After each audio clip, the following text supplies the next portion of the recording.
Hi there, I'm Sarah with WTI, and I absolutely love my little bird planter, and I want to tell you all about it.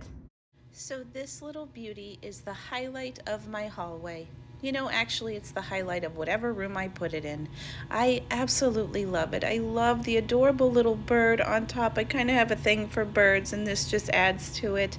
I love the light bulb look. This is made of glass, but actually my kids were handling it and it handled just fine.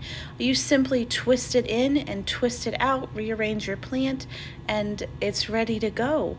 I took a shoot off of a plant in my kitchen and put it in there, and it started to root, which I love because you can see the roots in there. So it's also a learning experience for your children, which I love. I'm always looking for learning opportunities. The base is made from a sturdy metal, so it's not going to bend or break on you. It's going to stay strong, which is nice. And again, it is just the highlight of whatever room I put it in. It's so cute. It's a conversation piece, and I am so very happy to have it in my home. So this little planter has just brought a lot of joy and a lot of character and a conversation piece to my home. I love it, and I really think you'll love it too. And that's my point of view.